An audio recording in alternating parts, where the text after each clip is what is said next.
Throughout these videos we'll discuss what types of foods and drinks you can give baby and which ones to avoid. However, it's not just about what foods we offer baby that's important, it's also about how we offer that food. Mealtimes matter. Mealtimes should be a fun and happy event where you can be a good role model and show and eat a variety of foods with baby with minimum distractions. So learning from other family members and the food environment. The eating patterns, choices and preferences within a family will shape how the child eats, so it is really beneficial for the baby to experience eating with other family members. It's good for baby to be included in the meals with others as much as possible, as they learn from those other family members too. Sometimes when weaning a little one, it can encourage a family to look at their overall diet. There is no need to make special foods for baby. You may just need to leave certain ingredients out, such as salt. You might need to adapt the texture of some foods in order to make them safe before offering them to baby. For example, cutting up blueberries or grapes and cooking some foods to give a softer texture. Try and make mealtimes fun, happy, stress-free and remove distractions. And offer food at a time that works well for your family. There is no best time of day to start offering food to baby, but try to pick a time that they are not too full from a milk feed, as they may not be interested in the new food being offered, and a time where they're not too hungry either, as they may become frustrated. Many families find waiting around 1 hour after a milk feed before offering solids is beneficial, but there is no rule. It's just about finding a time that's right for you and that suits baby too. Try to pick a time when you're not rushing about. We understand that this is easier said than done with a new baby. It's important to try and not rush baby, but to let them go at their own pace. Weaning can be a messy time. You may think that there is more food on the floor or on baby than in their tummies. This is a great sensory experience for babies. Even if they're not eating a lot of the food, they will be getting used to different textures, smells and flavours. Try and let baby explore and enjoy this time. Many of us were told when we were little not to play with our food, but for babies, exploring is a wonderful way to become familiar and learn about new foods. Try to base meals around homemade foods and foods which are minimally processed. Shop-bought baby food should be avoided as much as possible, as they are often very sweet and very smooth in texture. What foods to start baby on? The guideline is to wait until baby is showing signs that baby is ready for food. Please see the video 1 for more information on these signs to look out for. This is usually at around 6 months. If you choose to offer foods before 6 months or have been advised to do so from a medical professional, it is best to start with smoother foods. From 6 months you can offer mashed or finger foods. Many people choose to offer single foods. This is good to show the baby individual foods and gets them used to individual flavours and textures. You can then get more creative and start combining foods later on. It is beneficial to start offering green vegetables and bitter tasting foods early in the weaning journey. Babies will naturally prefer sweeter foods, but by exposing them to bitter vegetables early in the weaning journey, they are more likely to be accepting of these. You do not need to give expensive foods. Use foods that are in season. Brightly coloured foods attract babies.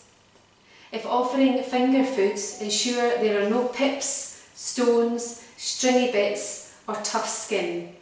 Typically, finger foods are best served in longer strips around the size of an adult's finger.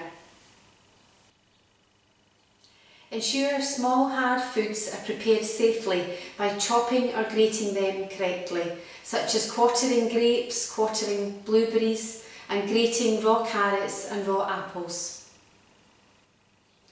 There are also some foods to avoid. Ready meals and takeaways, very high fibre foods such as all brand cereals, foods high in salt, sugar and high in saturated fat such as crisps, cakes and biscuits, foods with added artificial sweeteners, low-fat options, honey. Whole nuts can be a choking hazard. Milled or finely spread nut butters is fine. You may wish to add a little water to nut butters to make them smoother and easier for baby to manage. Shellfish should be thoroughly cooked if offering to baby. Some deep sea fish such as shark, swordfish or marlin. Chicken eggs with a red lion stamp can be offered to babies from 6 months, lightly cooked, such as a runny yolk. However, other eggs, such as duck eggs or eggs without a lion stamp, should be cooked through thoroughly. Food choices for different cultures, religions and special diets. The UK is a multicultural and multi-faith society, and some people may wish to exclude certain foods from their diet.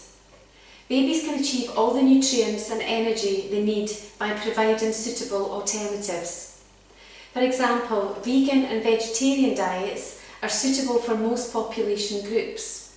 If you exclude meat and meat products, offering a variety of iron and protein-rich foods such as green leafy vegetables, pulses such as lentils, legumes which are beans and peas, nuts and seeds can help babies obtain the nutritional requirements they need.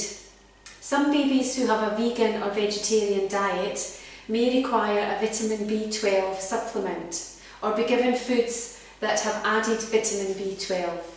You can ask a health professional for further advice if you're excluding foods from your baby's diet.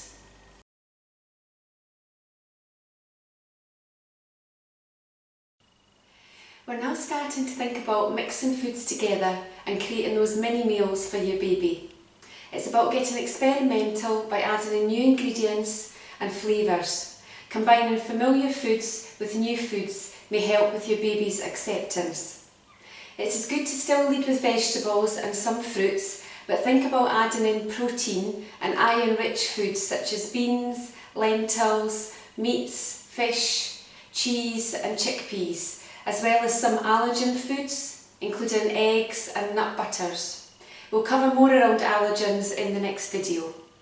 Include some carbohydrates such as pasta, rice, potatoes, oats and bread, and some extra flavours such as herbs and spices. Porridge. For most babies, cooked whole oats are fine and they will manage the texture well. For younger babies or babies who prefer a smoother texture, the oats can be ground before cooking using a food processor. In this recipe we will show you how to make a basic porridge and will provide suggestions for adding additional texture and flavours. Oats are very versatile, provide a good source of energy and can be served as a savoury option as well as a sweet option. It's good, particularly at breakfast time, to offer baby savoury options so they don't get used to sweet breakfasts all the time. We've used cow's milk to make the porridge. This can be replaced with the milk of your choice. Please see our video on suitable milks for babies in the link below. Adding texture and flavours. The options for adding texture and flavours are endless, and these can be added during or after the cooking process to achieve the desired texture and consistency. Remember to offer some finger food alongside to build on baby's eating skills. Lentils and parsnips. There are many kinds of lentils, each with a distinctive colour, flavour and texture. While there are slight variations in the nutrients from one type to another, all lentils are a fantastic first food because they provide a good source of plant-based iron and protein to a child's diet. To prepare and cook, rinse the lentils to remove any dirt and debris. Combine the lentils with water in a pan, set on a medium to high heat. When the pan comes to the boil, lower the heat to create a gentle simmer. Cover and cook until the lentils are tender, between 20 and 30 minutes. You should be able to squash the lentils easily between thumb and finger to test. Drain the lentils, then transfer them to a bowl ready to add your additional ingredients. If you have an excess of cooked lentils, these can be kept in an airtight container in the fridge for up to 2 days. In this recipe we have mixed the lentils with some mashed cooked parsnips. If you'd like to add in some additional flavours, you could add a little curry powder while the lentils are cooking, and then add some unsweetened natural yoghurt at the end to create your baby's first curry. Encourage self-feeding by letting baby scoop with hands or by preloading a spoon for baby to hold. Cooked lentils are also good served sprinkled on top of foods that are easy to scoop, such as mashed vegetables.